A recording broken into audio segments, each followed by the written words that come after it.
Detroit to Houston and New York to LA. There's pride in every American heart, and it's time we stand and say that I'm proud to be an American, where at least I know I'm free, and I won't forget the men who died, who gave that right to me, and I gladly stand up next to you and defend her still today, 'cause there ain't no doubt I love this land. God bless the USA. And I'm proud to be an American, where at least I know I'm free, and I won't forget the men who died, who gave that right to me, and I gladly stand up next to you and defend her still today, 'cause there ain't no doubt I love this land. God bless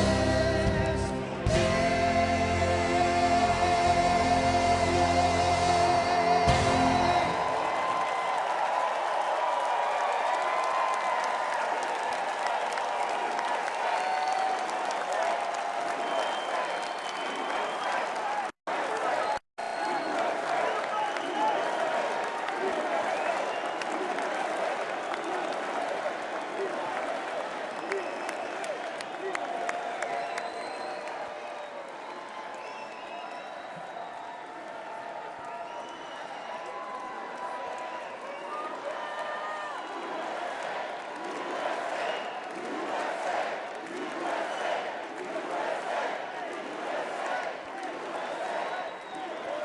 Thank you very much. Thank you very, very much. Wow. And thank you, Dana. Thank you, Kid Rock, sometimes referred to as Bob. And thank you, Lee, right from the beginning. Thank you very much. What a talent. What a beautiful, beautiful song. Thank you. Friends, delegates, and fellow citizens, I stand before you this evening with a message of confidence, strength, and hope. 4 months from now, we will have an incredible victory, and we will begin the 4 greatest years in the history of our country. Together, we will launch a new era of safety, prosperity, and freedom for citizens of every race, religion, color, and creed. The discord and division in our society must be healed. We must heal it quickly. As Americans, we are bound together by a single fate and a shared destiny. We rise together or we fall apart. I am running to be president for all of America, not half of America, because there is no victory in winning for half of America. So tonight, with faith and devotion, I proudly accept your nomination for President of the United States. Thank you.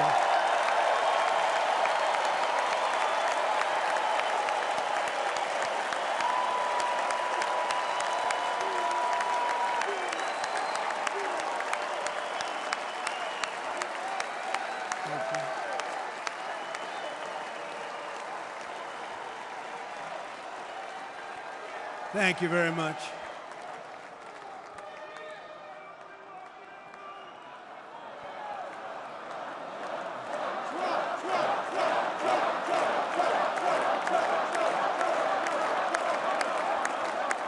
Thank you very much. And we will do it right. We're going to do it right. Let me begin this evening by expressing my gratitude to the American people for your outpouring of love and support following the assassination attempt at my rally on Saturday.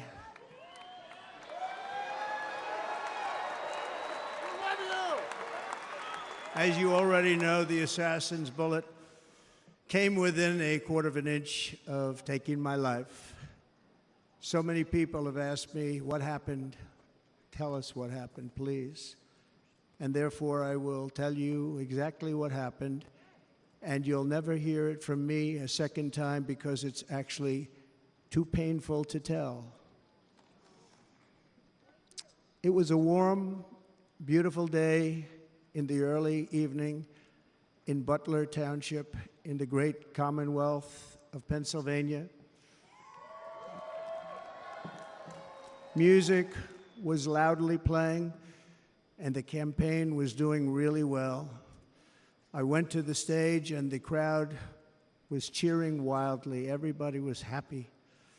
I began speaking very strongly, powerfully, and happily because I was discussing the great job my administration did on immigration at the southern border. We were very proud of it.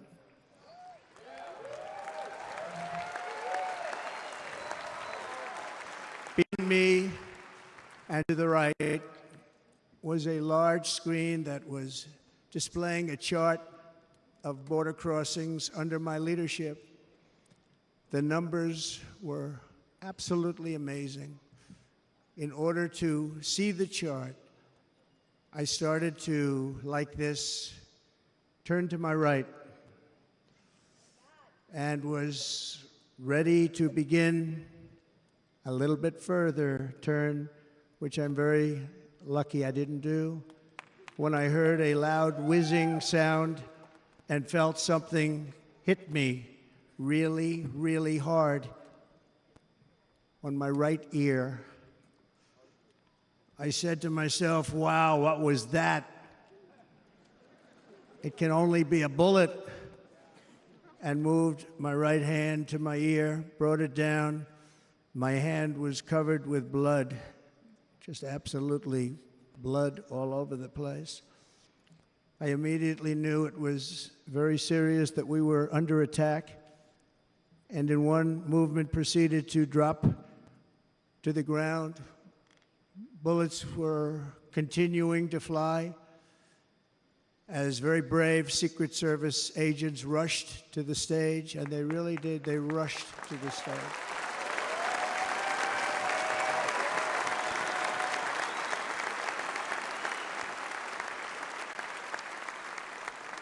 These are great people at great risk, I will tell you, and pounced on top of me so that I would be protected. There was blood pouring everywhere, and yet, in a certain way, I felt very safe because I had God on my side. I felt that.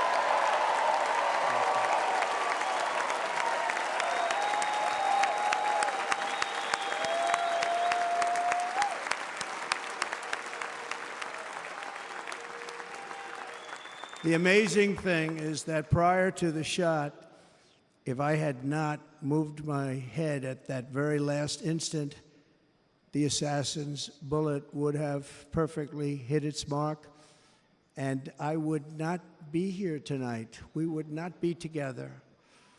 The most incredible aspect of what took place on that terrible evening in the fading sun was actually seen later. In almost all cases, as you probably know, and when even a single bullet is fired, just a single bullet, and we had many bullets that were being fired, crowds run for the exits or stampede, but not in this case. It's very unusual.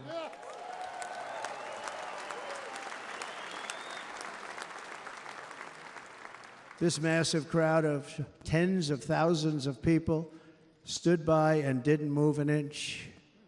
In fact, many of them bravely, but automatically stood up looking for where the sniper would be. They knew immediately it was a sniper, and then began pointing at him. You can see that if you look at the group behind me. That was just a small group compared to what was in front. Nobody ran, and by not stampeding, many lives were saved. But that isn't the reason that they didn't move. The reason is that they knew I was in very serious trouble. They saw it. They saw me go down. They saw the blood and thought, actually, most did, that I was dead. They knew it was a shot to the head. They saw the blood. And there's an interesting statistic. The ears are the bloodiest part. If something happens with the ears, they bleed more than any other part of the body. For whatever reason, the doctors told me that. I said, why is there so much blood? He said, it's the ears. They bleed more. So we learned something, but they just, this beautiful crowd, they didn't want to leave me. They knew I was in trouble. They didn't want to leave me. And you can see that love written all over their faces. Incredible people. They're incredible people. Bullets were flying over us, yet I felt serene. But now the Secret Service agents were putting themselves in peril. They were in very dangerous territory. Bullets were flying right over them, missing them by a very small amount of inches. And then it all stopped. Our Secret Service sniper, from a much greater distance and with only one bullet used, took the assassin's life, took him out.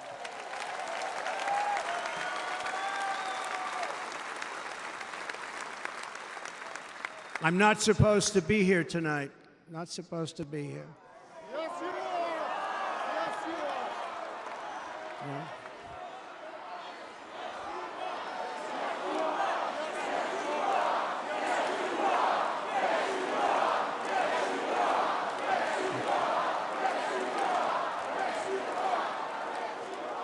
Thank you. But I'm not. And I'll tell you, I stand before you in this arena only by the grace of Almighty God.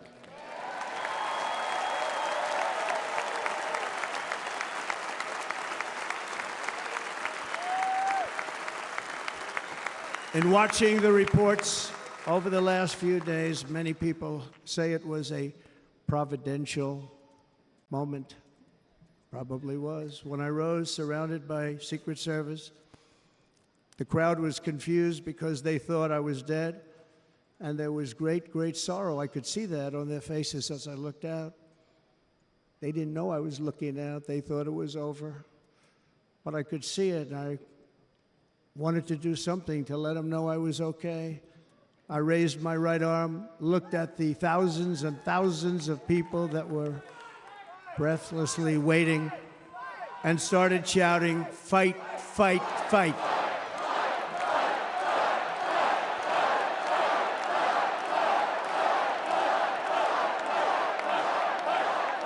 Thank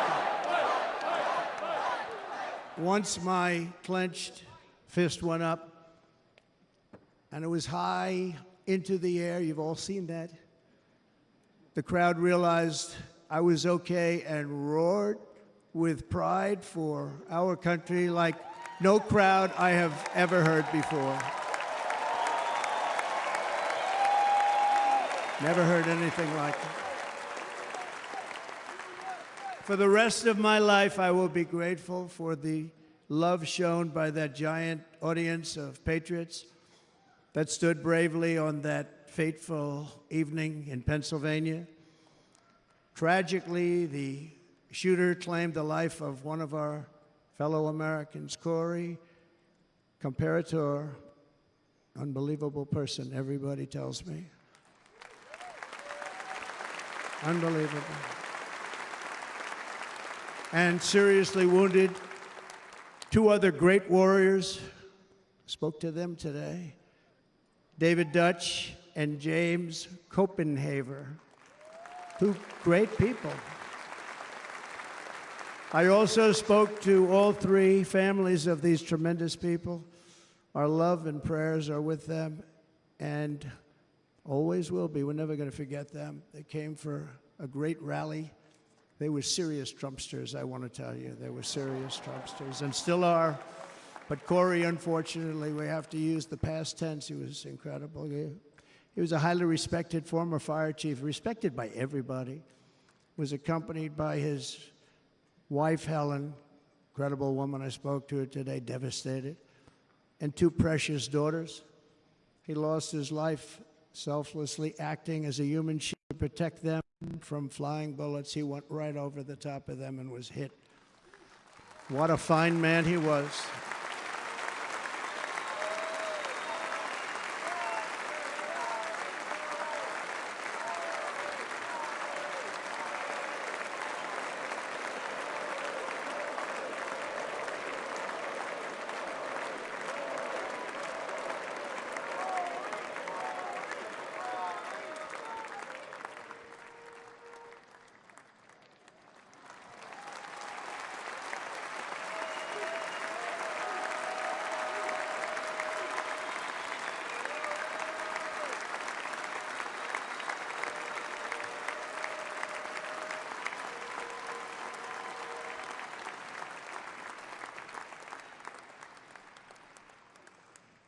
I want to thank the fire department and the family for sending his helmet, his outfit, and it was just something, and they're going to do something very special when they get it. But we did something which cannot match what happened, not even close.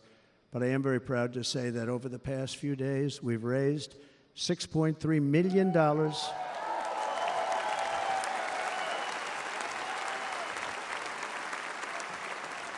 for the families of David, James, and Corey, including from a friend of mine just called up. He sent me a check right here. I just got it. $1 million from Dan Newland. Thank you, Dan. And again, when speaking to the family, I told them, I said, well, I'm going to be sending you a lot of money, but it can't compensate. They all said the same thing. You're right, sir. We appreciate so much what you're doing, but nothing can take the place in the case of Corey and the other two. By the way, they were very, very seriously injured, but now they're doing very well. They're going to be okay. They're going to be doing very well.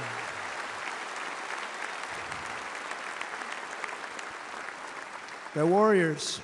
So now I ask that we observe a moment of silence in honor of our friend Corey.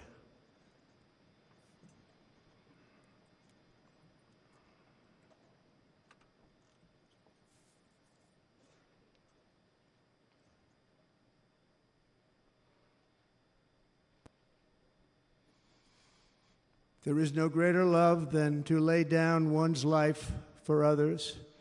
This is the spirit that forged America in her darkest hours, and this is the love that will lead America back to the summit of human achievement and greatness. This is what we need. Despite such a heinous attack, we unite this evening more determined than ever. I am more determined than ever, and so are you. So is everybody in this room.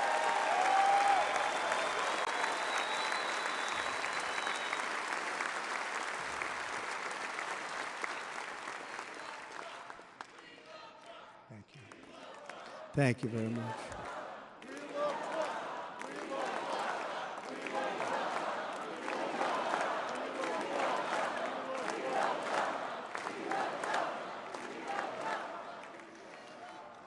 Our resolve is unbroken and our purpose is unchanged to deliver a government that serves the American people better than ever before. Nothing will stop me in this mission because our vision is righteous and our cause is pure. No matter what obstacle comes our way, we will not break, we will not bend, we will not back down, and I will never stop fighting for you, your family, and our magnificent country. Never.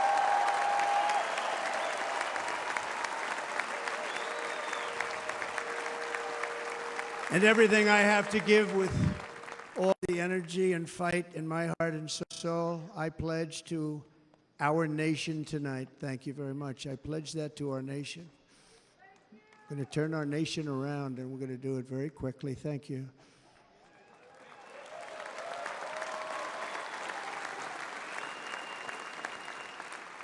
This election should be about the issues facing our country and how to make America successful, safe, free, and great again.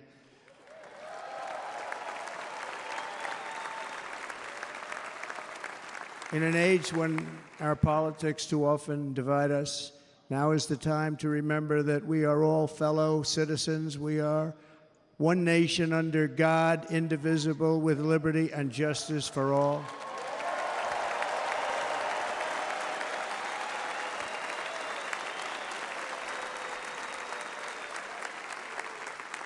And we must not criminalize dissent or demonize political disagreement, which is what's been happening in our country lately at a level that nobody has ever seen before.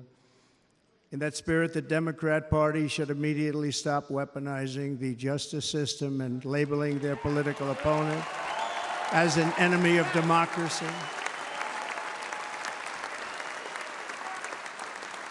Especially since that is not true. In fact, I am the one saving democracy for the people of our country.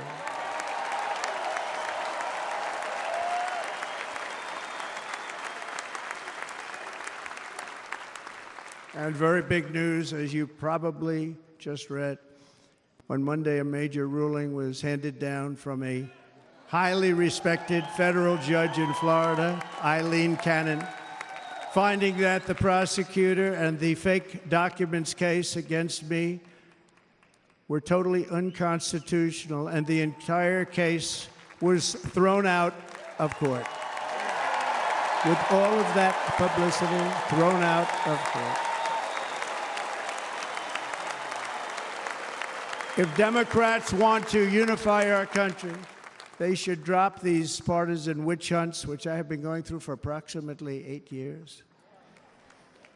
And they should do that without delay and allow an election to proceed that is worthy of our people. We're going to win it anyway, but worthy of our people.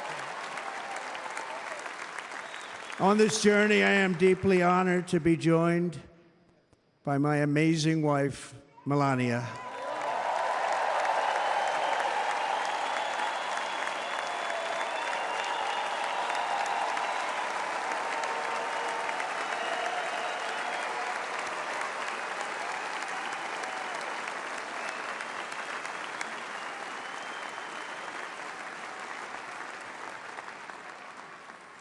And Melania, thank you very much. You also did something really beautiful, a letter to America calling for national unity, and it really took the Republican Party by surprise. I will tell you, it was beautiful.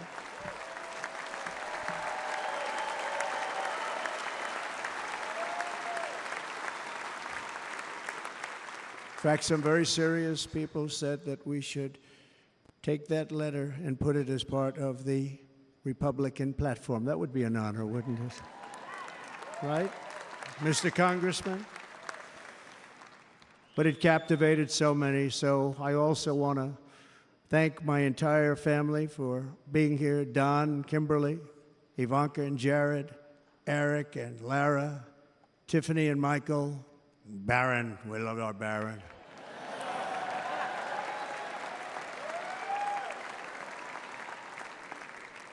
And of course, my 10 wonderful grandchildren. You saw a few of them up there on my lap before.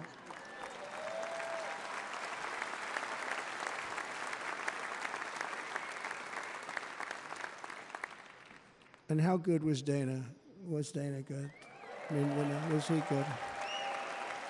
You know, he was on probably the only vacation he's had in about, maybe ever, because he works, but about 10 years with his wife, very far away. I won't tell you where, but very, very far away, beautiful place. And my people called, and he said, yeah, I won't be able to do it. This is many, many years. I promised my wife I can't do it. Came in, they said, Dana won't be able to do it, because he was my first, second, and third choice. I said, well, you know, that's too bad, but I understand he's away, and it's good. It's good for him. And that was it. About 30 minutes later, she came back in, sir, Dana just called, he's going to do it. And his wife, she said, you can't turn him down, you just can't do it, you have to go. That's a good wife.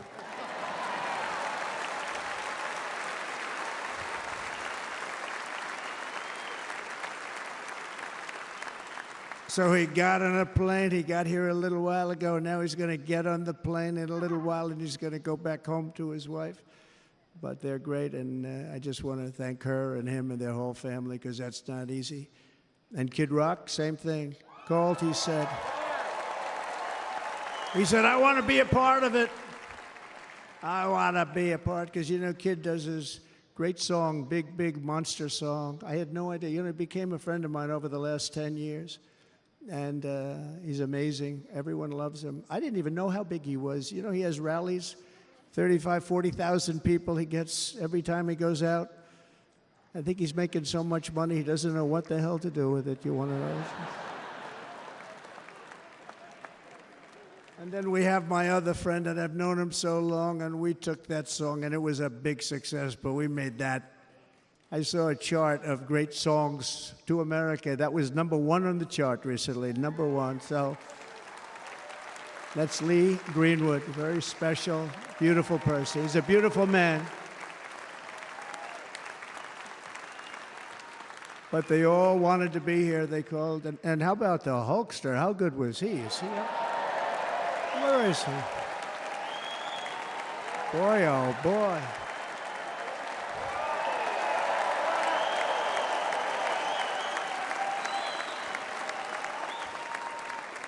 You know, they may call that entertainment. I know about entertainment, but when he used to lift a 350-pound man over his shoulders and then bench press him 2 rows into the audience, I say, maybe entertainment, but he is one strong son of a gun. I will tell you, I watched it many times. There aren't a lot of entertainers that can do that, right? You were fantastic. Thank you very much. Followed by Eric. What was that all about? Boy, that was good. I didn't want to really come up here. But he was so great, and he's such a good young man. He went through a lot of trouble, and Don last night was incredible. They went through so much trouble. They got subpoenaed more than any people probably in the history of the United States. Every week they get another subpoena from the Democrats, crazy Nancy Pelosi, the whole thing, just boom, boom, boom. They've got to stop that because they're destroying our country. We have to work on making America great again, not on beating people. And we won. We beat them in all. We beat them on the impeachments. We beat them on indictments. We beat them. But the time that you have to spend, if they would devote that genius to helping our country, we'd have a much stronger and better country.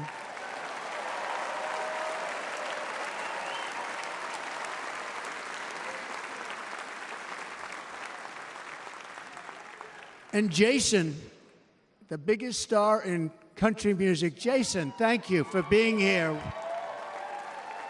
Jason, thank you very much. Jason Aldean, he's good. I like his wife even better, by the way. She's here. Thank you, Jason. But I'm thrilled to have a new friend and partner fighting by my side. The next Vice President of the United States, the current Senator from Ohio, JD Vance, and his incredible wife, Usha.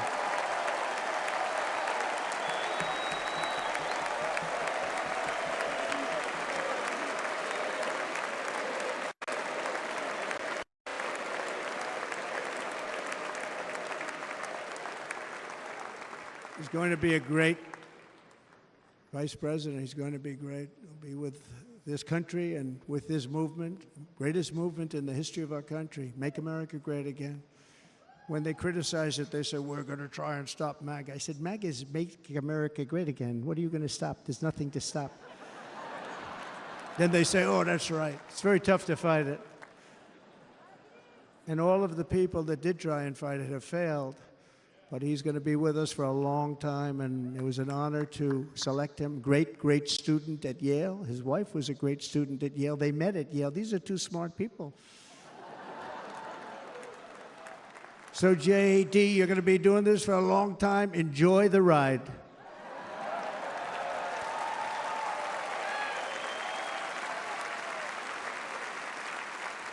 And a very special thank you to the extraordinary people of Milwaukee and the great state of... Oh, there they are. There they are. You are so easy to spot. And Green Bay's going to have a good team this year, right? They're going to have a good team. They're going to have a good team. Most of the audience doesn't like it, but it's true. You're going to have a very good team this year. And by the way, Wisconsin, we are spending over $250 million here creating jobs and other economic development all over the place. So I hope you will remember this in November and give us your vote. I am trying to buy your vote. I'll be honest about that.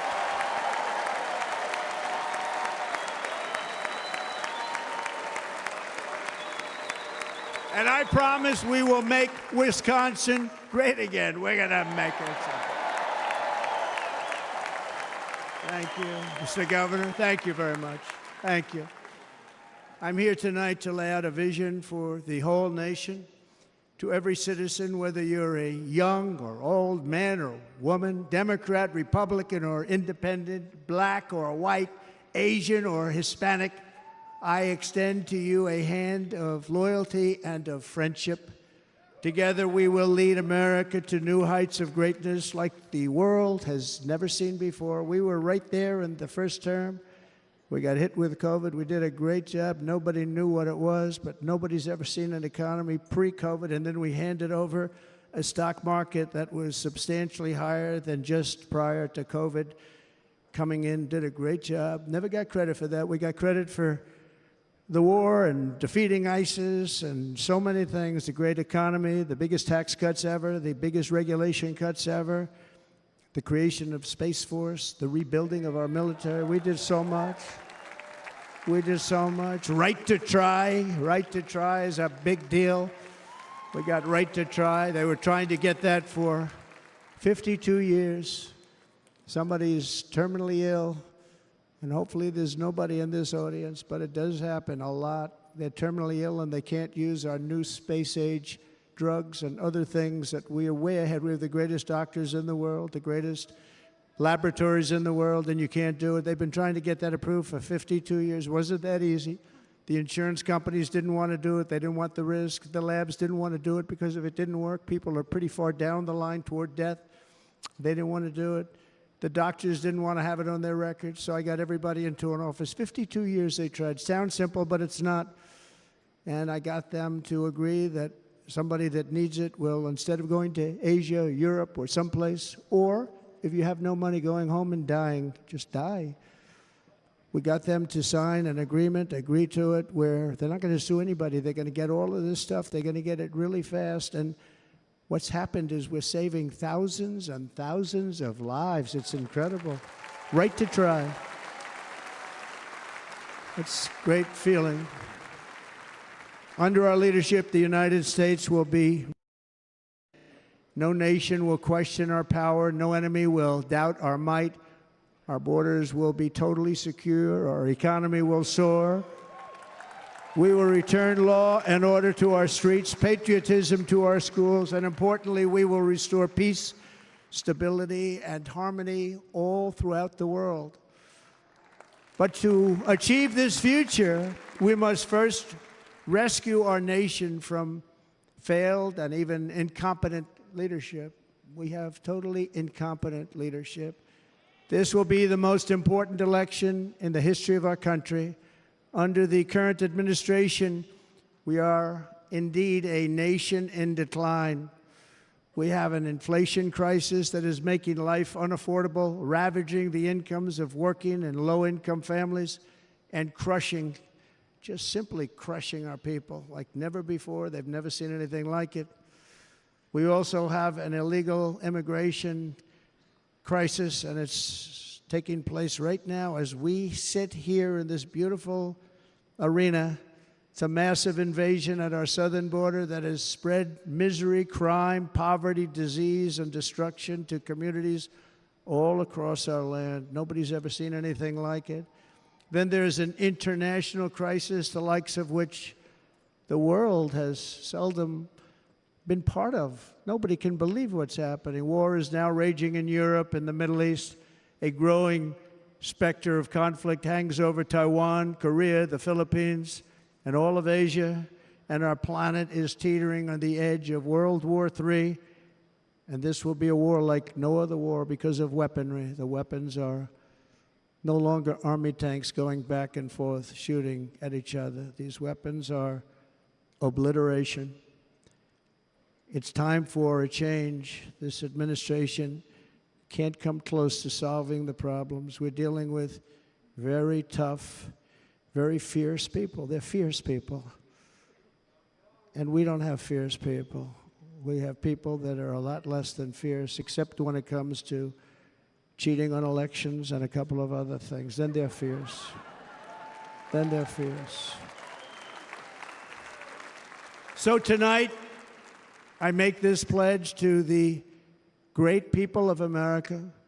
I will end the devastating inflation crisis immediately, bring down interest rates, and lower the cost of energy.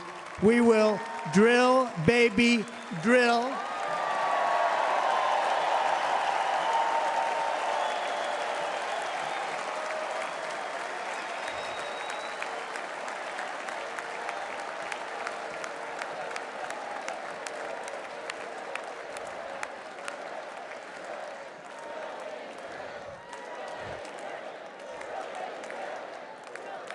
Can you believe what they're doing? But by doing that, we will lead a large-scale decline in prices. Prices will start to come down. Energy raised it. They took our energy policies and destroyed them. Then they immediately went back to them, but by that time, so much was lost. But we will do it at levels that nobody's ever seen before, and we'll end lots of different things. We'll start paying off debt and start lowering taxes even further. We gave you the largest tax cut. We'll do it more. You know, people don't realize I brought taxes way down, way, way down, and yet we took in more revenues the following year than we did when the tax rate was much higher. Most people said, how did you do that? Because it was incentive. Everybody was coming to the country. They were bringing back billions and billions of dollars into our country. The companies made it impossible to bring it back. The tax rate was too high, and the legal complications were far too great. I changed both of them, and hundreds of billions of dollars by Apple and so many other companies were brought back into our nation, and we had an economy the likes of which no nation had ever seen. China, we were beating them at levels that were incredible. And they know it. They know it. We'll do it again, but we'll do it even better. I will end the illegal immigration crisis by closing our border and finishing the wall, most of which I've already built.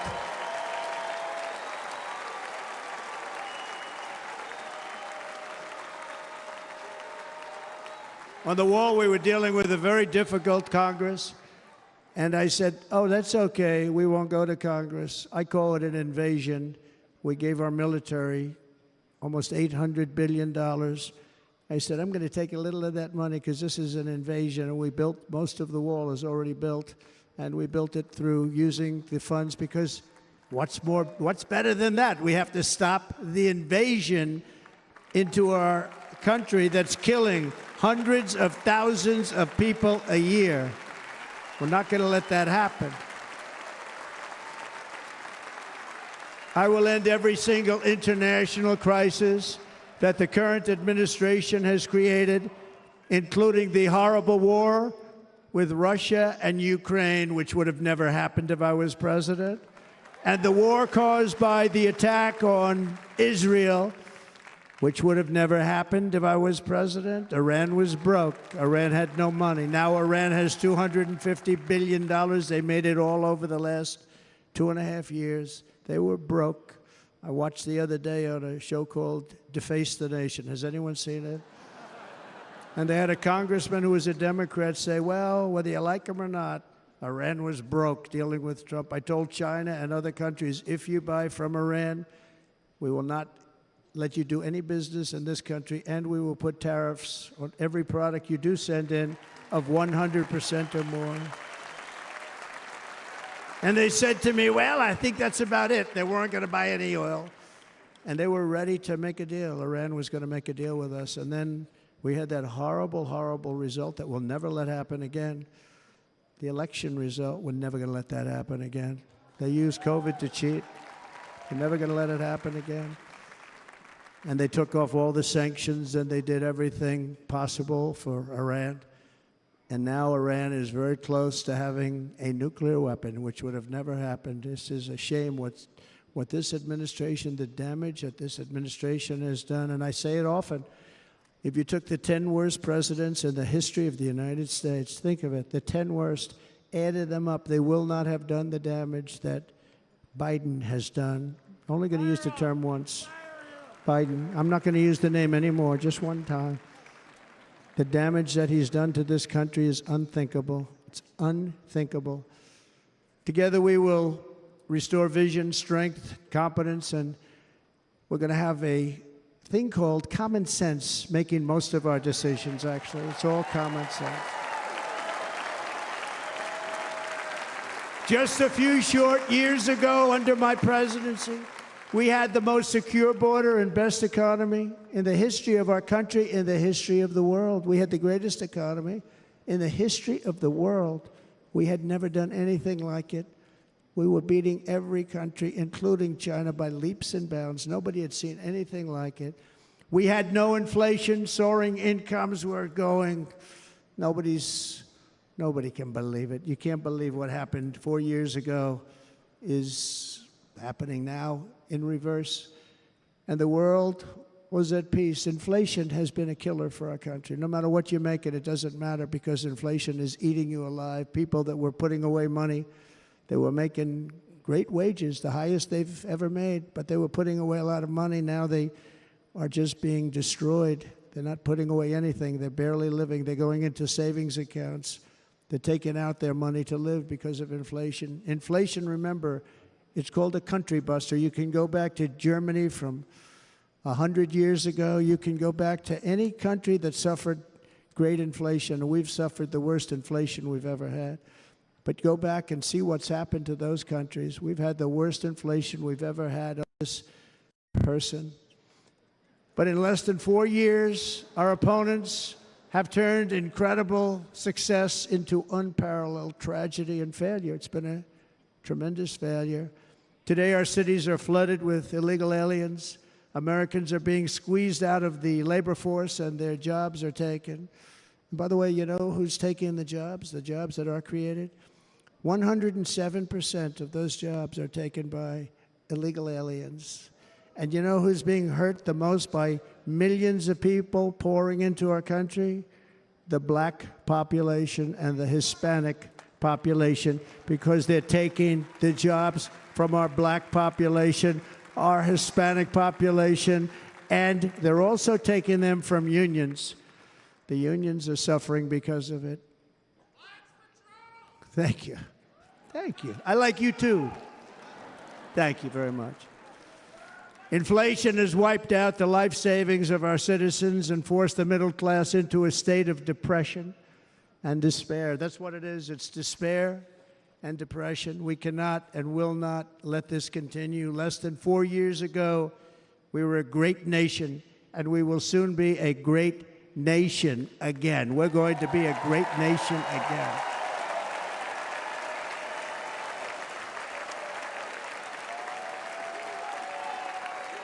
Thank you. With proper leadership, every disaster we are now enduring will be fixed, and it will be fixed very, very quickly.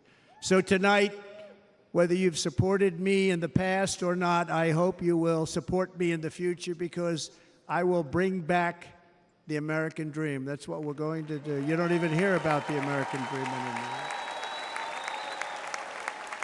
With great humility, I am asking you to be excited about the future of our country. Be excited. Be excited.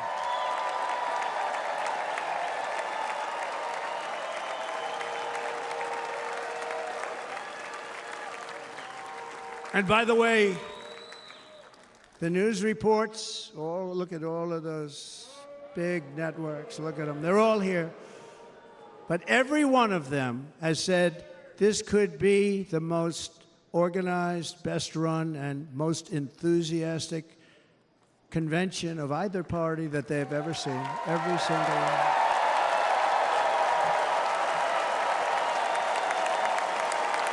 And it's true. It's true. And there's love in the room. There's great love in the room.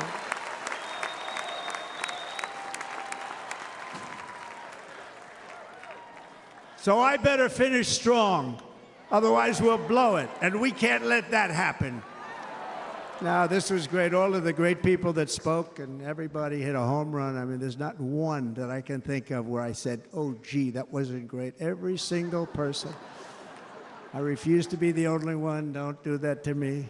They're already getting ready. See, I gave them an idea. Now, this was a great convention. This was, I think we're actually going to go home and miss it. You know, usually with a first of all, look at these crowds. You'd never have this at a convention. Look at these crowds.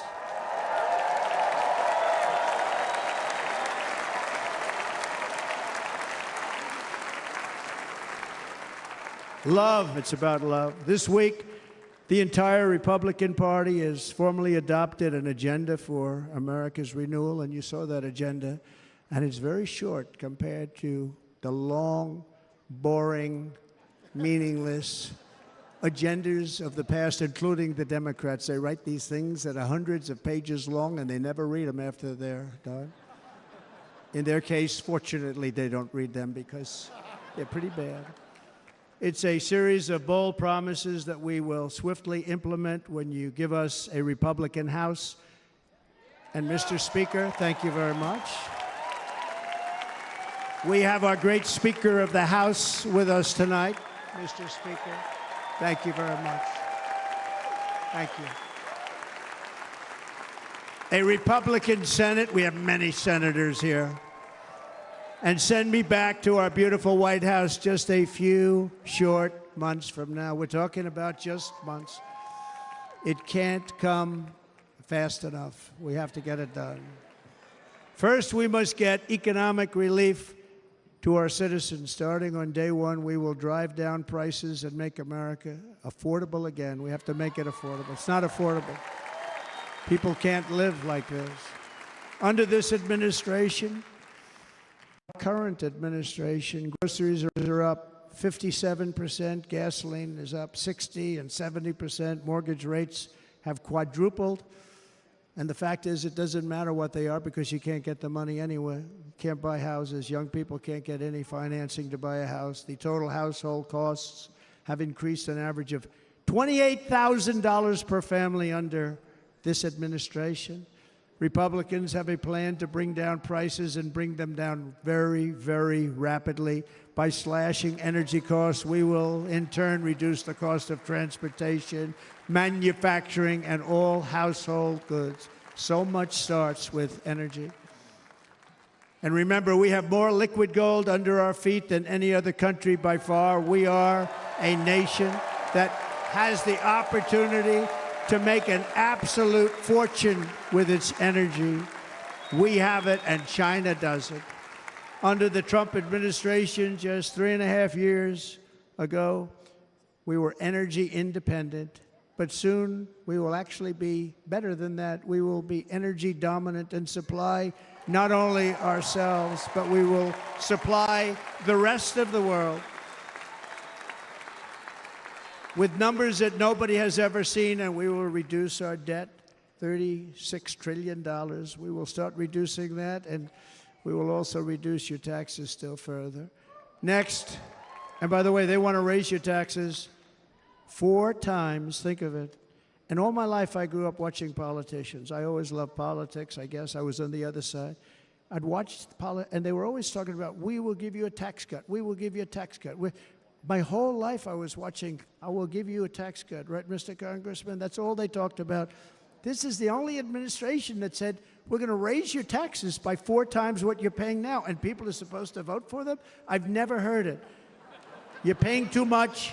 We're going to reduce your taxes still further. We gave you the biggest one, as I said. We're going to give you more, and it's going to lead to tremendous growth. We want growth in our country. That's what's going to pay off our debt.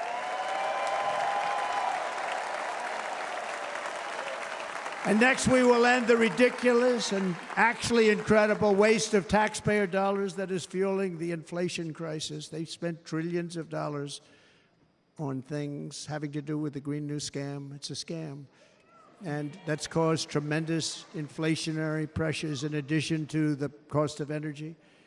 And all of the trillions of dollars that are sitting there not yet spent, we will redirect that money for important projects like roads, bridges, dams, and we will not allow it to be spent on meaningless Green New Scam ideas.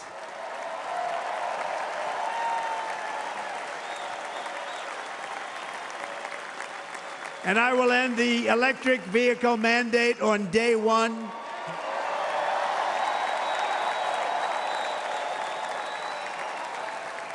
Thereby saving the U.S. auto industry from complete obliteration, which is happening right now, and saving U.S. customers thousands and thousands of dollars per car.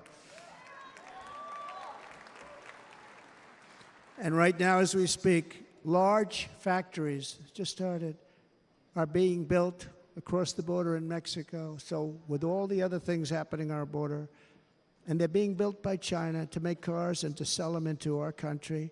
No tax, no anything. The United Auto Workers ought to be ashamed for allowing this to happen. And the leader of the United Auto Workers should be fired immediately. And every single auto worker, union and non-union, should be voting for Donald Trump, because we're going to bring back car manufacturing and we're going to bring it back fast.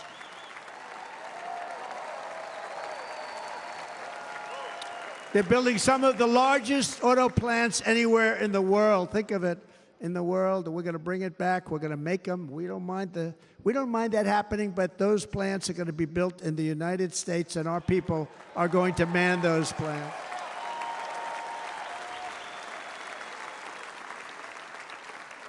And if they don't agree with us, we'll put a tariff of approximately 100 to 200% on each car, and they will be unsellable in the United States. We have been taken advantage of by the countries. And think of it, oftentimes these other countries are considered so-called allies. They've taken advantage of us for years. We lose jobs, we lose revenue, and they gain everything and wipe out our businesses, wipe out our people. I stopped it for 4 years. I stopped it.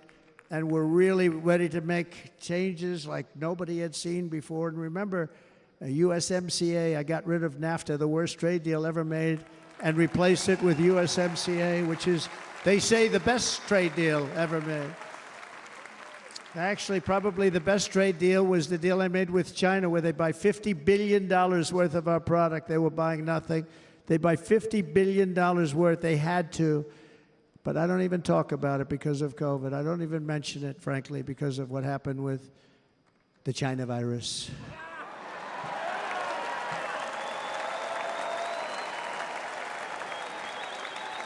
We will not let countries come in, take our jobs, and plunder our nation. They come and do that. They plunder our nation. The way they will sell their product in America is to build it in America. Very simple. Build it in America and only in America.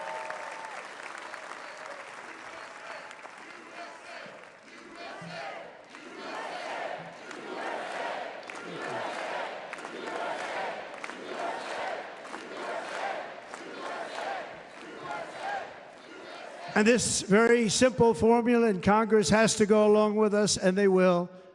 This very simple formula will create massive numbers of jobs. We will take over the auto industry again, and many, many hundreds of thousands of jobs. We lost so many jobs over the years.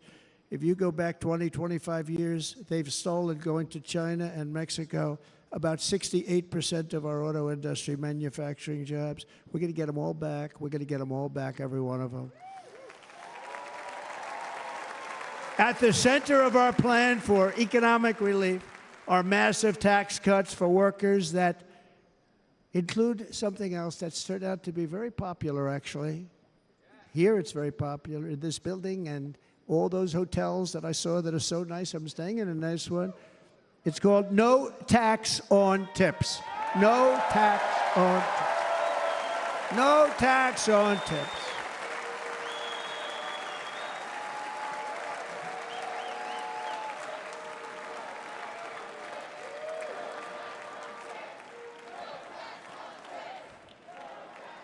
I got that by having dinner recently in Nevada, where we're leading by about 14 points. Hello. I'll see you there very soon, everybody. And we're having dinner at a beautiful restaurant in the Trump building on the Strip, and it's a great building, and the waitress comes over. How's everything going? A really nice person. How's everything? Oh, sir, it's so tough. The government's after me all the time on tips, tips, tips. I said, well, they give you cash. Would they be able to find him? She said, actually, and I didn't know this, she said, very little cash is given. It's all put right on the check. And they come in and they take so much of our money, it's just ridiculous, and they don't believe anything we say. And they've just hired, as you know, 88,000 agents to go after him even more. And I said, this shows the level of my, most people go out, they hire consultants, they pay millions of dollars. But I said to her, let me just ask you a question. Would you be happy if you had no tax on tips? She said, what a great idea. I got my information from a very smart waitress. That's better than spending millions of dollars. And everybody loves it. Waitresses and caddies and drivers and everybody. It's a large group of people that are being really hurt badly. They make money, let them keep their money. I'm going to protect Social Security and Medicare. Democrats are going to destroy Social Security and Medicare because all of these people, by the millions they're coming in, they're going to be on Social Security and Medicare and other things, and you're not able to afford it. They are destroying your Social Security and your Medicare. Under my plan, incomes will skyrocket, inflation will vanish completely, jobs will come roaring back, and the middle class will prosper like never, ever before, and we're going to do it very rapidly.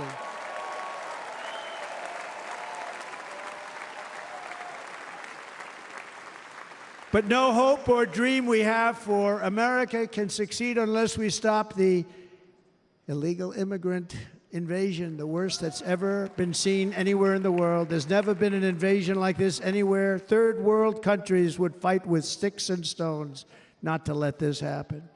The invasion at our southern border, we will stop it, and we will stop it quickly. You heard Tom Homan yesterday. Tom Homan, put him in charge and just sit back and watch. Brandon Judd of Border Patrol, he's incredible. These guys, they really, their job is a lot easier if they don't have to do anything, but they want to. They're patriots. Brandon Judd, Border Patrol, ICE. ICE goes out. You have to see what ICE does with MS-13. You have these are probably the worst gang, and ICE goes in there. And I know a lot of people in these rows here, and they're very tough people, but they don't want to do this job. They'll go into a pack of MS-13 killers. They're the worst, probably the worst gangs in the world. And we have thousands of them. I moved thousands and thousands out in my 4 years. We moved them out, and it was a pleasure. But ICE would go right into a pack of these killers, and you see fists flying, you see everything flying, and then they take them. They put them in a paddy wagon. They take them back, and they get them out of our country. And the other countries weren't accepting them back, and I called up, and I said, tell them that we're not giving them economic aid anymore. And the next day, I got calls from all of these countries that were terminated. Billions of dollars we spend on economic aid to countries that does us, frankly, no good. And the next day, I was called by everybody. I couldn't take all the calls. Sir, what's the problem? I said, you won't take your killers back that you sent in caravans into America. You won't take them back. Well, sir, if you'd like us to, we would give very serious consideration to doing that. And within 24 hours, they were being taken back. For years and years, when I first came in, they said President Obama tried to get him to go back, and they wouldn't accept him. They'd put planes on the runway so you couldn't leave the plane. They'd close the road so you couldn't take the buses. They'd all have to turn back. As soon as I said no more economic aid of any kind to any country that does that, they called back and they said, sir, it would be our great honor to take MS-13. We love them very much. We love them very much, sir. We'll take them back. At the heart of the Republican platform is our pledge to end this border nightmare and fully restore the sacred and sovereign borders of the United States of America, and we're going to do that on day one.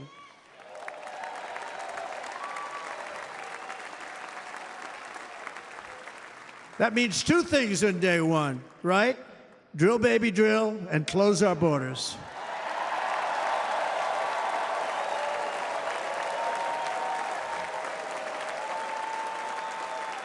And by the way, and I think everybody as a Republican, as a patriot in this room, and most Democrats, we want people to come into our country, but they have to come into our country legally.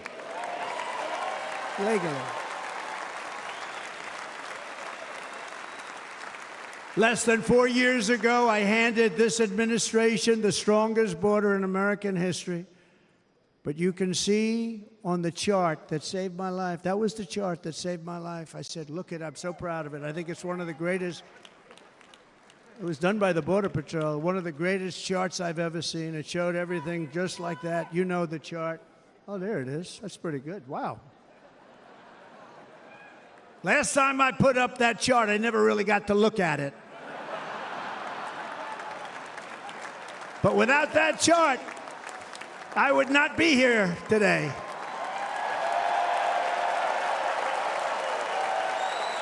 Never got to look at it.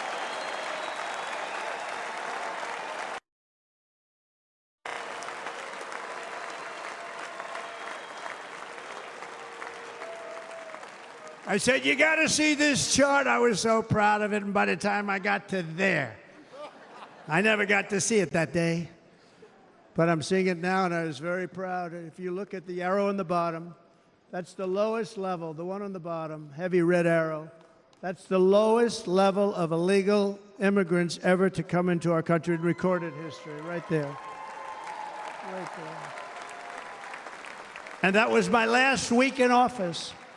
And then you see what happened after I left. Look at the rest. And if you go out a little bit further, it's getting to be a little bit old, but I love it anyway, right? But you can go much higher with those numbers. Look what happened right after that. The invasion began. We had the opposite. We stopped the invasion. But the invasion that we stopped was peanuts by comparison to what happened after I left. Look at what happened after I left. They took over our country. We ended all catch and release. We shut down asylum fraud. We stopped human trafficking and forged historic agreements to keep illegal aliens on foreign soil. We want them to stay on their soil. Under the Trump administration, if you came in illegally, you were apprehended immediately and you were deported. You went right back. The current administration terminated every single one of those great Trump policies that I put in place to seal the border. I wanted a sealed border. Again, come in, but come in legally. You know how unfair it is? So many people, hundreds of thousands of people, have been working for years to come into our country. And now they see these people pour into our country at levels that are unprecedented. It's so unfair. And we're not going to do it. We're not going to stand for it. They suspended wall construction, ended remain in Mexico. We had a policy, remain in Mexico. You think that was easy to get from the Mexican government? But I said, you must give it to us. If you don't give it to us, there will be repercussions. And they gave it to us, but not easy. Canceled our Safe Third agreements. Demolished Title 42, implemented nationwide catch and release. That's catch and release, where we catch them and release them into our country. We catch them and release them into Mexico. There's a slight difference. And took 93, this is the previous administration, 93 executive actions to throw open our border to the world. The entire world is pouring into our country because of this very foolish administration. The greatest invasion in history is taking place right here in our country. They are coming in from every corner of the earth, not just from South America, but from Africa, Asia, the Middle East. They're coming from everywhere. They're coming at levels that we've never seen before. It is an invasion indeed, and this administration does absolutely nothing to stop them. They're coming from prisons. They're coming from jails. They're coming from mental institutions and insane asylums. You know, the press is always on me because I say this. Has anyone seen Silence of the Lambs? The late, great Hannibal Lecter. He'd love to have you for dinner. That's insane asylums. They're emptying out their insane asylums. And terrorists are coming in at numbers that we've never seen before. Bad things are going to happen. Meanwhile, our crime rate is going up while crime statistics all over the world are going down because they're taking their criminals and they're putting them into our country. A certain country, and I happen to like the president of that country very much, but he's been getting great publicity because he's a wonderful shepherd of the country. He says how well the country's doing because their crime rate is down. And he said he's training all of these rough people. They're rough, rough, rough. He's training them. And I've been reading about this for 2 years. I think, oh, that's wonderful. Let's take a look at it. But then I realized he's not training them. He's sending all of his criminals, his drug dealers, his people that are in jails, he's sending them all to the United States. And he's different in that he doesn't say that. He's trying to convince everybody what a wonderful job he does in running the country. Well, he doesn't do a wonderful job.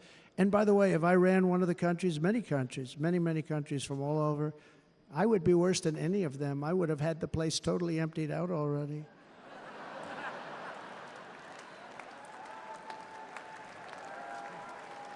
But we become a dumping ground for the rest of the world, which is laughing at us. They think we're stupid.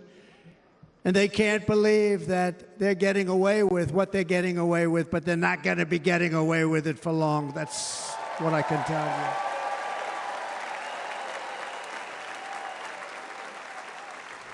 you. In Venezuela, Caracas, high crime.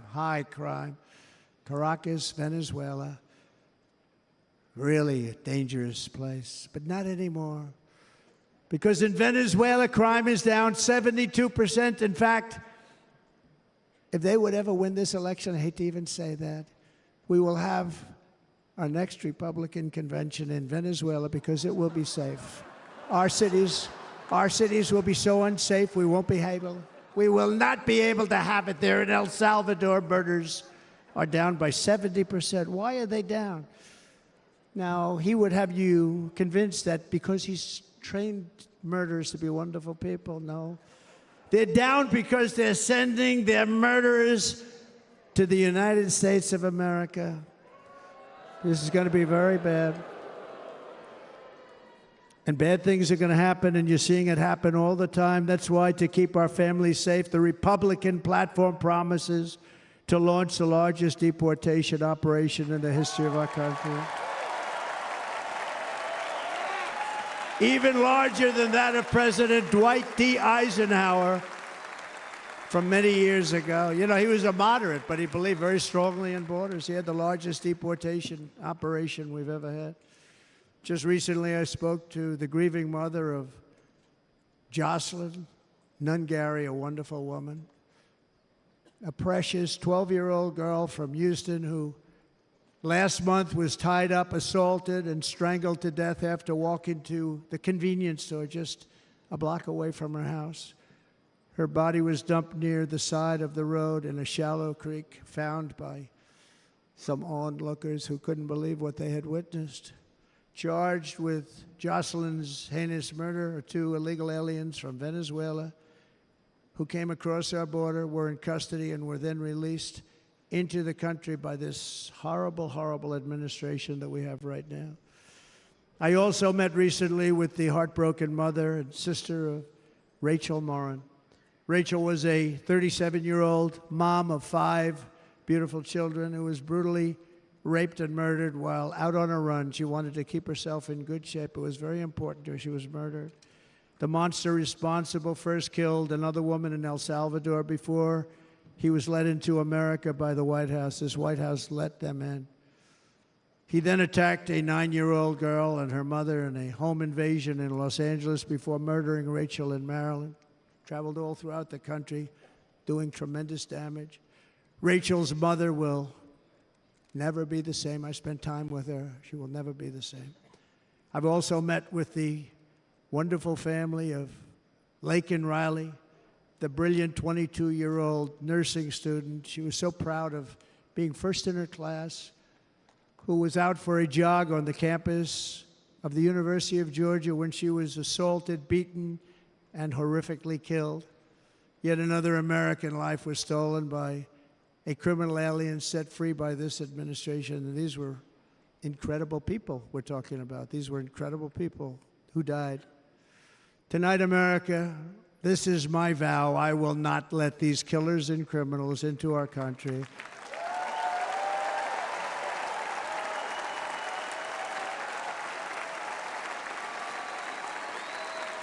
I will keep our sons and daughters safe. As we bring security to our streets, we will help bring stability to the world. I was the first president in modern times to start no new wars. You know, we were the toughest, we were the most respected. And you saw this. Hungry, strong country, run by a very powerful, tough leader. He's a tough guy. Press doesn't like him because he's tough. And he came out recently. They were asking him at an interview, the whole world is exploding. What's happening? What's going on? Viktor Orban, Prime Minister of Hungary, very tough man. He said, I don't want people coming into my country and blowing up our shopping centers and killing people. But they said to him, tell us what's going wrong, what's happening, what is it? He said, there's only one way you're going to solve it. You got to bring President Trump back to the United States because he kept everybody at bay. He used a word I wouldn't use because I can't use that word, because you'd say it was braggadocious. The press would say he was a braggart. I'm not a braggart. But Viktor Orban said it. He said Russia was afraid of him. China was afraid of him.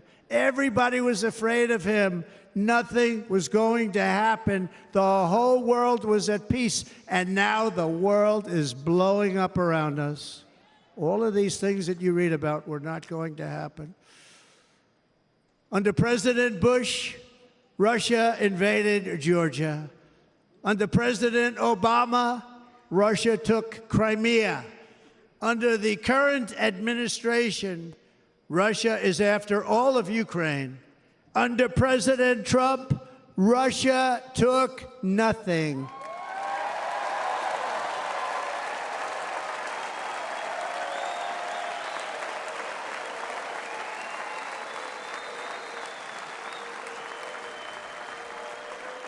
We defeated 100% of ISIS in Syria and Iraq, something that was said to take 5 years, sir. It'll take 5 years, sir. We did it in a matter of a couple of months. We have a great military. Our military is not woke. It's just some of the fools on top that are woke.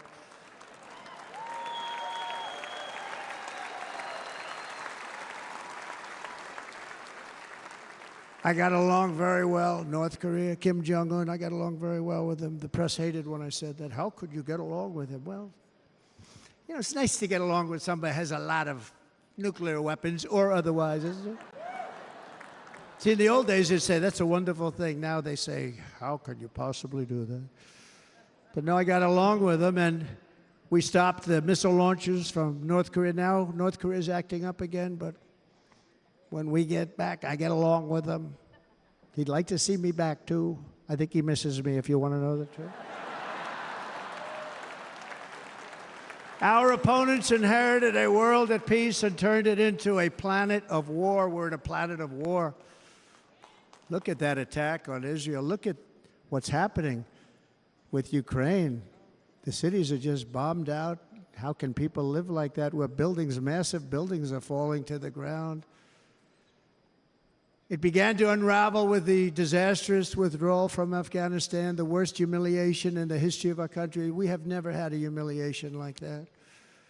13 heroic U.S. service members were tragically and needlessly killed. 45 others were horrifically wounded. Nobody ever talks about them. No arms, no legs, face explosions, horrifically wounded. And by the way, we have a man in this room who's running for the U.S. Senate from a great state Nevada, named Sam Brown, who paid the ultimate price. Thank you, Sam. Thank you, Sam.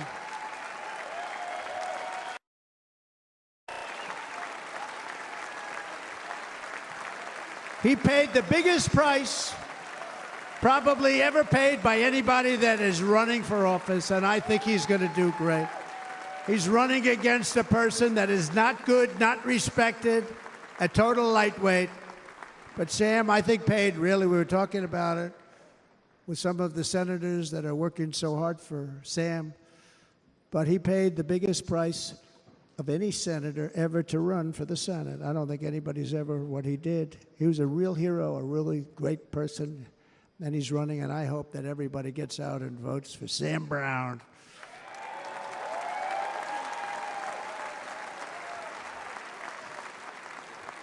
And we also left behind $85 billion worth of military equipment, along with many American citizens were left behind.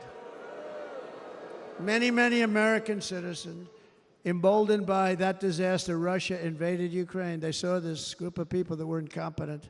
We took the soldiers out first. No, we're going to take the soldiers out second. If they would have followed my plan, we had a great plan. But the plan only kicked in if they did everything perfectly, and they weren't doing things perfectly, so we said it doesn't kick in. You know, 18 months in Afghanistan, we didn't have one, so they were killing them left and right, snipers. And I spoke to the head of the Taliban. You've heard this story. Abdul, still there, still the head of the Taliban. The press got on me, why would you speak to him? I said, because that's where the killing is. I don't have to speak to somebody that has nothing to do with it. And I told him, don't ever do that. Don't ever do that again. Don't ever, ever do that again. You've got to stop. Because during the Obama administration, many great people and soldiers, but a lot of soldiers were being killed from long distance. I said, if you keep doing that, you're going to be hit harder than anybody's ever been hit by a country before.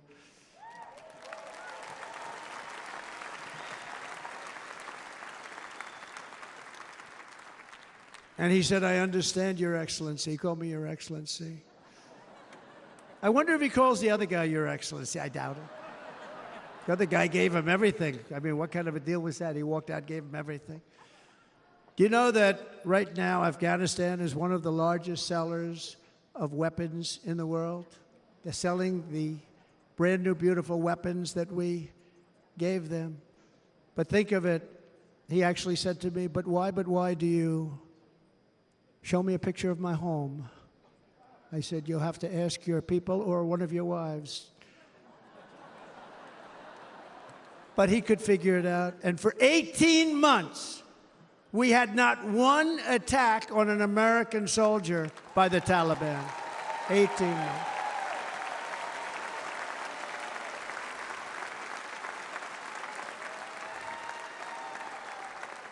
And then we had that horrible day where soldiers were killed. I was not there because of a ridiculous election. But we had that horrible attack. And they also gave up Bagram, one of the biggest bases anywhere in the world, air bases anywhere in the world, the longest runways, most powerful, hardened, thickened runways. We gave it up. And I liked it not because of Afghanistan. I liked it because of China. It's 1 hour away from where China makes their nuclear weapons. And you know who has it now? China has it now. We were keeping that. And now China is likewise circling Taiwan, and Russian warships and nuclear submarines are operating 60 miles off the coast in Cuba. Do you know that? No, the press refuses to write about it. If that were me running this country and we had nuclear submarines in Cuba, I will tell you that the headlines every day would be, what's wrong with our president? You don't even hear this. You're not hearing about this. Russia has nuclear submarines and warships 60 miles away, Mr. Congressman, from Miami, by the way, happens to be here. Correct? In Cuba. And that would not be stood for if it were somebody else. They don't want to mention it, but now maybe they will. And the entire world, I tell you this, we want our hostages back, and they better be back before I assume office. Well, you will be paying a very big price.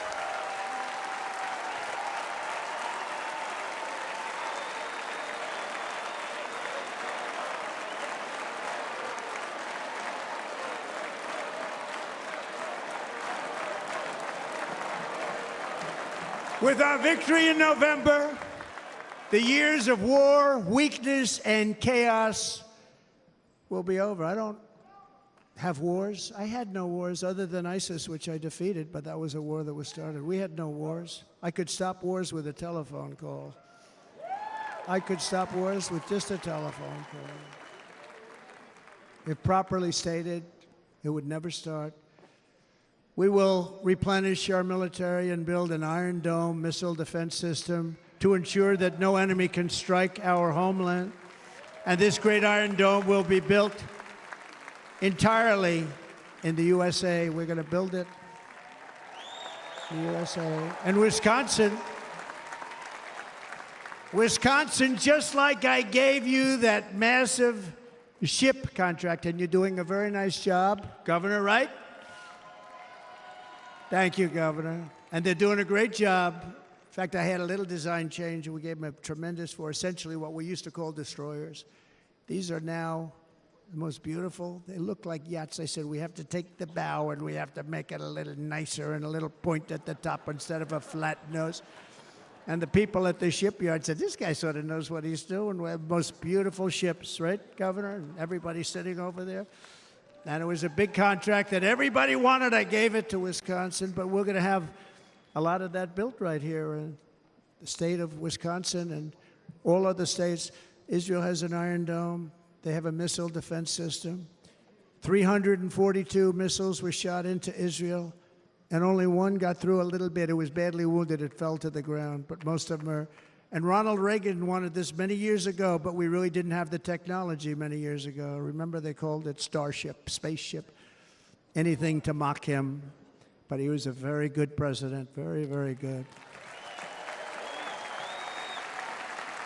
But now we have unbelievable technology. And why should other countries have this and we don't? No, we're going to build an Iron Dome over our country, and we're going to be sure that nothing can come and harm our people. And again, from an economic development standpoint, we're going to make it all right here. No more sending it out to other countries in order to help. It's America first. America first. We will unleash the power of American innovation. And as we do, we will soon be on the verge of finding the cures to cancer, Alzheimer's disease, and many other diseases. We're going to get to the bottom of it. You remember this gentleman that I don't want to mention other than one time I had to, because when you say the 10 worst, I had to do it. I didn't want anybody to be confused. But this man said, we're going to find a cure to cancer. Nothing happened. We're going to get to the cure for cancer and Alzheimer's and so many other things. We're so close to doing something great. But we need a leader that will let it be done. We will not have men playing in women's sports. That will end immediately.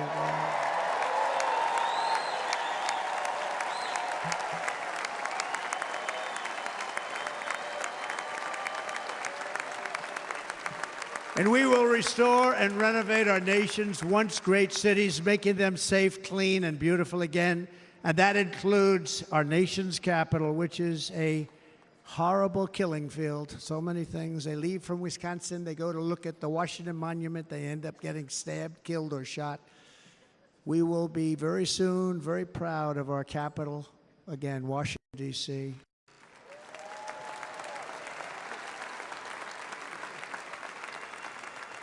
America is on the cusp of a new golden age, but we will have the courage to seize it. We're going to take it. We're going to make it a current. We're going to bring this into a golden age like never seen before. Remember this, China wants to do it. Japan wants to do it. All of these countries want to do it. We have to produce massive amounts of energy if we're going to produce the new. If you look at some of the things that have been done and some of the things that we're going to do, but AI needs literally twice the electricity that's available now in our country. Can you imagine? But instead, we're spending places where they recharge electric cars. They built 8 chargers at a certain location toward the Midwest. 8 chargers for $9 billion.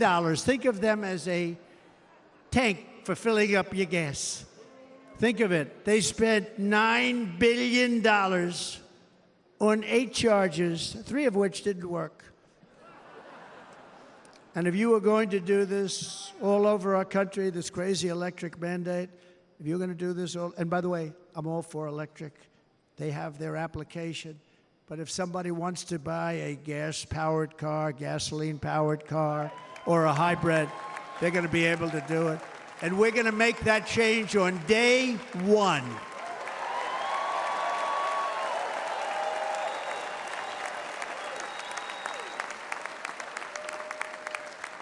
So to conclude, just a few short days ago, my journey with you nearly ended. We know that. And yet, here we are tonight, all gathered together, talking about the future, promise, and a total renewal of a thing we love very much. It's called America.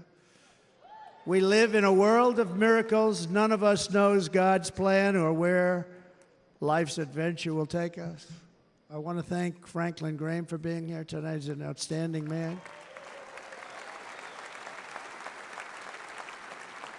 He wrote me a note recently. I have a lot of respect for him.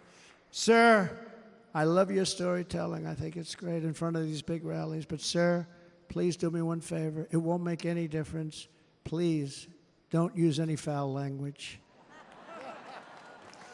I was a little embarrassed. I said, he said, it won't make any difference. Actually, it does. The story's not quite as good, but I've been very good. The story is not quite as good, to be honest. I've got to have a little talk with Franklin, but he was great.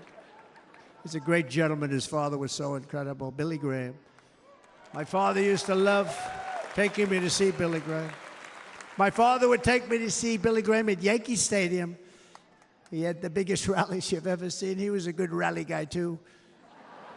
But he'd get up, and he was a fantastic guy. My father loved Billy Graham. But I love Franklin Graham. I think Franklin's been fantastic, and I'm working so hard to adhere to his note to me. I'm working hard on it, Franklin. But if the events of last Saturday make anything clear, it is that every single moment we have on earth is a gift from God.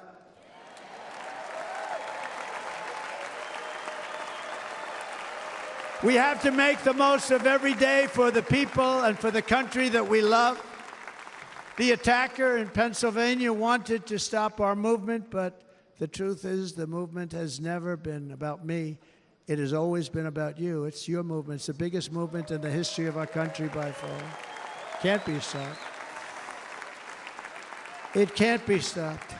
It has always been about the hardworking, patriotic citizens of America. For too long, our nation has settled for too little. We settled for too little. We've given everything to other nations, to other people. You've been told to lower your expectations and to accept less for your families. I am here tonight with the opposite message. Nations are not big enough. They're not big enough. It is time to start expecting and demanding the best leadership in the world, leadership that is bold, dynamic, relentless, and fearless. We can do that. We are Americans. Ambition is our heritage. Greatness is our birthright. But as long as our energies are spent fighting each other, our destiny will remain out of reach, and that's not acceptable.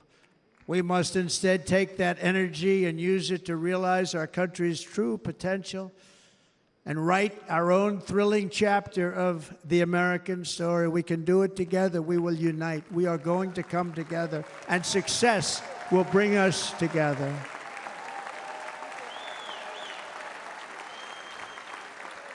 It is a story of love, sacrifice, and so many other things. And remember the word, devotion. It's unmatched devotion. Our American ancestors crossed the Delaware, survived the icy winter at Valley Forge, and defeated a mighty empire to establish our cherished republic. They fought so hard, they lost so many. They pushed thousands and thousands of miles across a dangerous frontier, taming the wilderness to build a life and a magnificent home for their family. They packed their families into covered wagons, trekked across hazardous trails, scaled towering mountains, and braved rivers and rapids to stake their claim on the wide open, new, and very beautiful frontier. When our way of life was threatened, American patriots marched onto the battlefield, raced into enemy strongholds, and stared down death and stared down those enemies to keep alive the flame of freedom.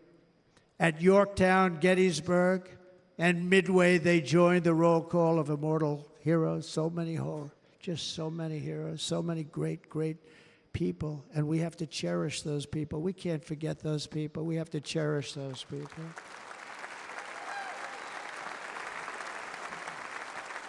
And building monuments to those great people is a good thing, not a bad thing.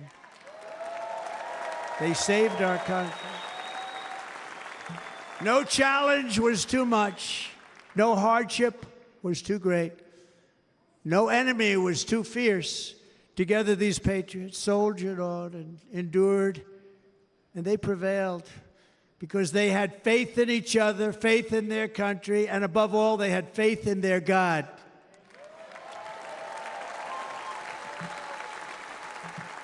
Just like our ancestors, we must now come together, rise above past differences. Any disagreements have to be put aside and go forward, united as one people, one nation, pledging allegiance to one great, beautiful, I think it's so beautiful, American flag. Tonight I ask for your partnership, for your support, and I am humbly asking for your vote. I want your vote. Going to make our country great again.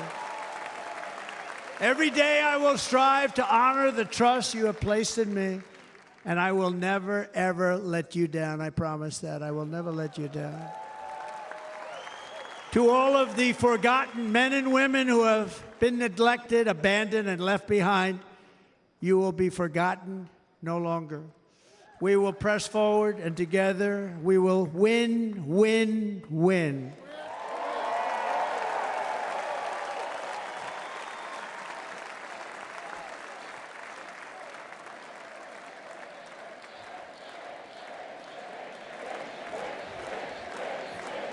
Win, win, win, win, win, win. Nothing will sway us, nothing will slow us, and no one will ever stop us.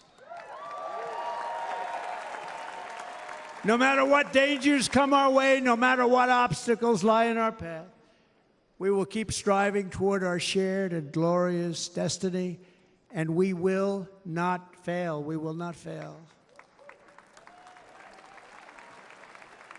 Together, we will save this country, we will restore the republic, and we will usher in the rich and wonderful tomorrows that our people so truly deserve. America's future be bigger, better, bolder, brighter, happier, stronger, freer, greater, and more united than ever before.